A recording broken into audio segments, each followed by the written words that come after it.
नमस्कार दोस्तों, जय श्री राधे कृष्णा। आप सभी को हमारे चैनल में स्वागत है। तो दोस्तों, बुधवार व्रत कथा का सुनने के लिए वीडियो के अंत तक बने रहिए। प्राचीन समय की बात है, एक नगर में एक अत्यंत गरीब श्रद्धालु स्त्री रहती थी। उनके जीवन में धन और सुख और शांति का अभाव था। हर प्रयास के बाद भी उसके कार्य सफल नहीं होते थे। एक दिन वह बहुत दुखी होकर भगवान गणेश का स्मरण करने लगी। उसी रात उसे स्वप्न में भगवान दर्शन में दिए और कहा, हे देवी, यदि तुम श्रद्धा और नियम से बुधवार का व्रत करोगी तो तुम्हारे सभी विघ्न दूर हो जाएंगे। अगले बुधवार से उस स्त्री ने पूरे विधि विधान से बुधवार का व्रत रखना शुरू किया।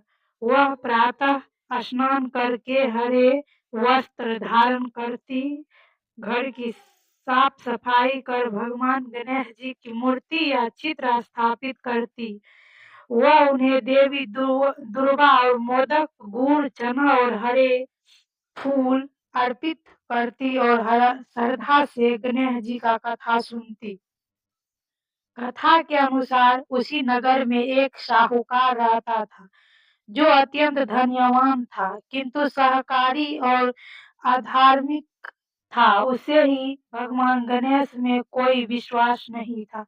वह उस स्त्री के व्रत का उपवास करता था, लेकिन धीरे धीरे उसने देखा कि उस स्त्री के जीवन में चमत्कारी परिवर्तन होने लगे।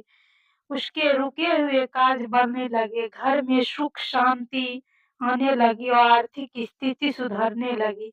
एक दिन साहूकार ने उस स्त्री से उसका स्वयं रहस्य पूछा। स्त्री ने सरलता से कहा, यह सब भगवान श्री गणेश की कृपा से हुआ। मैं केवल बुधवार का व्रत और कथा करती हूँ। साहूकार ने भी बुधवार का व्रत करने का निश्चय किया, लेकिन उसने इसे बिना श्रद्धा के केवल दिखावे के लिए किया। कुछ समय तक उसे लाभ नहीं मिला, तब उसे अपनी भूल एहसास हुआ। उसने सच्चे मन से भगवान गणेश से क्षमा मांगी और पूरी श्रद्धा से व्रत रखने लगा। भगवान गणेश उसके भक्ति से प्रसन्न हुए और उनके जीवन में सभी विघ्न दूर कर दिए।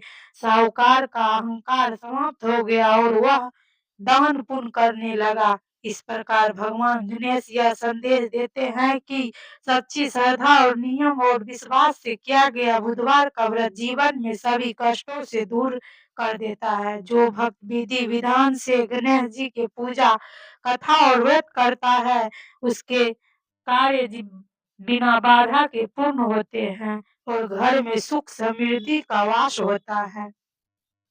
कथा समाप्ति के बाद इस मंत्र का जाप करें। ओम गज गणपते नमः मंत्र का 21 या 108 बार जाप करें। अत्यंत शुभ माना जाता है।